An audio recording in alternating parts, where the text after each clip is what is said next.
시편 제12절 신심, 즉 믿음을 내려면 많이 듣고 보고 알아야 올바른 신심이 나오는 것. 부처님 시절에 부처님께서 천여 명의 제자를 건드리고 왕사성에 도착 수행을 시작하려 할 때 마가다궁의 왕인 빈비세라가 부처님을 친견하고 깊은 감명을 받아 스스로 제가 신도가 되었다. 왕은 부처님께 태나무 숲을 지정하였다.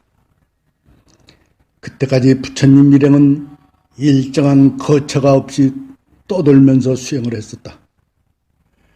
그때 왕사성의 한 장자가 왕이 지정한 숲에 부처님과 제자들이 비바람을 피할 수 있는 절을 지어드리겠다고 한 것이다. 그때 부처님께서는 화롭게 지치지 않는다는 조건부로 승낙을 하여 중림정사라는 불교 최초의 절이 지어진 것이다. 부처님의 깊은 뜻을 알아야 합니다. 화롭지 않게라는 깊은 뜻을 말입니다. 법당이란 부처님 모시고 불공하고 기도하고 법회하는 장소이므로 비바람 피하고 추위와 더위를 최소한 피하면 되는 것이지 초호화판으로 지어 전시효과나 권위를 세우려 해서는 안 되며 문턱이 높아져 못 가진 자에게는 위화감을 줄 수도 있는 것이다.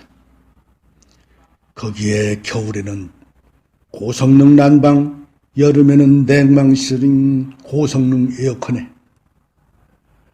두껍고 호화로운 방석에 앉으면 졸음이 와서 진정한 기도나 불공이 되겠는가.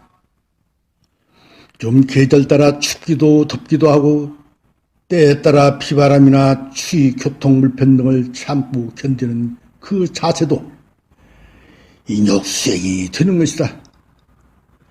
문제는 신심, 믿음입니다. 즉 믿음이 있으면 아무리 악조건도 극복할 수 있는 것이다. 오늘은 불교의 신심, 즉 믿음을 내려면 어떻게 해야 되고 믿음이란 무엇을 믿을 것인가에 대해서 알아보고자 한다. 우선 신심, 믿음을 내려면 많이 듣고 알아야 신심이 나고 또 올바른 신심이 나는 것.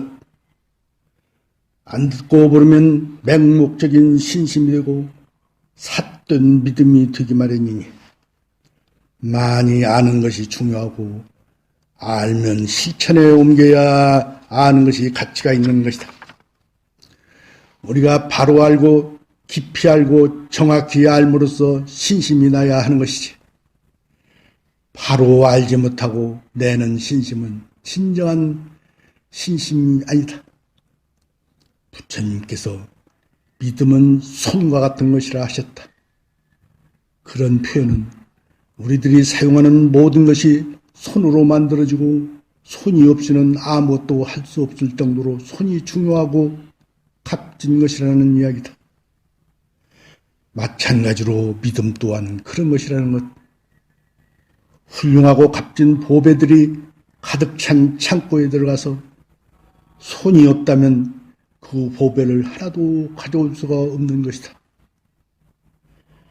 불법이라고 하는 훌륭한 값진 그 보배 창고에 들어가서 믿음이 없는 사람은 그 보물을 하나도 가져오지 못한다.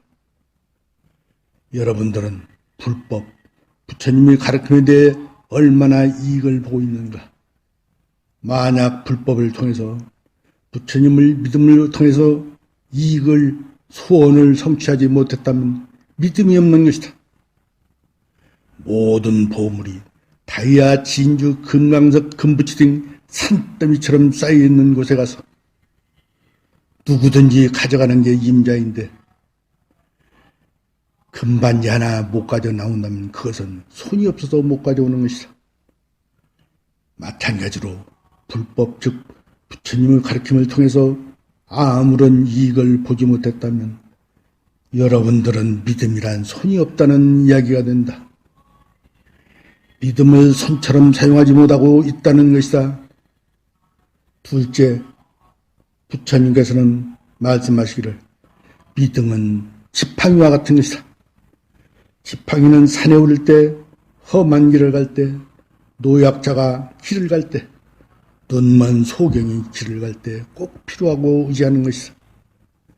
믿음이란 이와 같아 우리의 인생살이가 굽이굽이 휘청거릴 때, 숱한 난관을 겪을 때 붙들어주고 넘어지려는 내 자신을 일으켜 세우려는 그런 역할을 하는 것이다. 지팡이는 필요한 것이다. 우리들이 어려운 역경 속에서도 헤어날 수 있게 하는 것이 믿음이라고 하는 지팡이인 것이다. 아주 어려웠을 시기에 불법을 못 만났다면 지금쯤 나는 어떻게 됐을까 하고 신앙 고백을 하는 분들이 많습니다. 셋째, 경전에서 부처님께서는 믿음이란 뿌리와 같은 것이라 하셨다. 모든 식물은 뿌리가 튼튼해야만 잎이 피고 꽃이 피고 열매를 맺는 것. 마찬가지로 우리가 믿음이라고 하는 것도 식물의 뿌리와 같은 역할을 하는 것. 불교를 믿으면서도 우리 마음 가운데 무엇인가 꽃을 피우지 못하고 열매를 맺지 못한다면 이런 사람들은 아직도 믿음이란 뿌리가 없거나 약하다는 사실이다. 뿌리가 튼튼하면 비록 땅이 토박해도 얼마든지 나무가 잘 자랄 수 있고 지탱할 수 있다. 땅이 토박하다고 환경을 핑계대는 사람은 신심이 없는 자이다. 넷째, 부처님께서는 믿음은 배와 같은 것이라 하셨다. 주먹만한 돌도 그냥 물에 넣으면 가라앉아 버린다. 그러나 집채만한 돌이라도 큰 배에 실으면 거뜬히 저 바다를 건널 수 있다.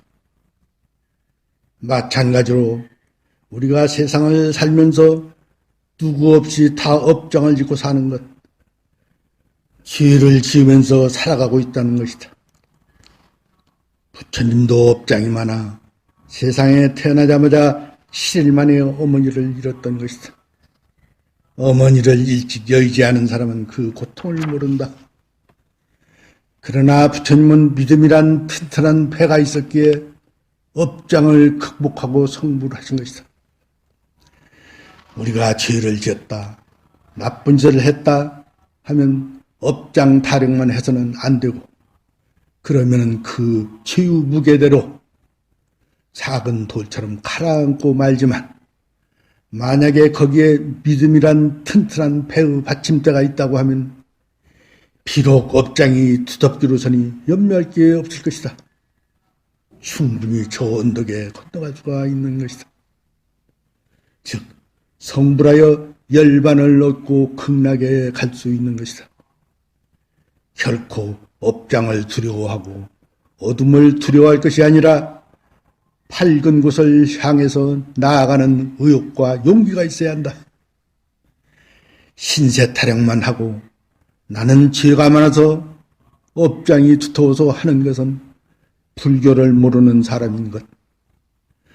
업장 타령만 하고 믿음이란 튼튼한 배를 마련하지 못한다면 아무 소용이 없는 것이다. 믿음이란 튼튼한 배를 마련하게 되면 우리가 설사 죄를 좀 지었고 도둑질을 했고 거짓말을 했고 살성을 했다고 하더라도 그것은 과거지사요. 지금부터라도 믿음을 돈독히 하여 신심을 강하게 하면 그 업을 충분히 극복하고 얼마든지 용기 있는 삶을, 또 부처님과 같은 삶을 누릴 수 있는 것이다. 업장을 극복할 수 있는 큰 배, 즉 믿음을 준비하는 것이 바람직한 것이다. 믿음이란 엄청난 힘을 이뤄내는 것이다. 믿음 즉 신심을 내려면 부처님의 가르침 진리를 많이 보고 듣고 알아 실천해야 올바른 신심이 나게 된다. 모르면 맹목적 삿된 신심이 되고 겨우 내 가족 내 소원이나 비는 기복신앙에 머무르고 큰 바다에 나가보지도 못하고 우물한 개구리가 되는 것이다. 이상으로 3편 제12절을 적겠습니다. 긴 시간 들어주셔서 고맙습니다.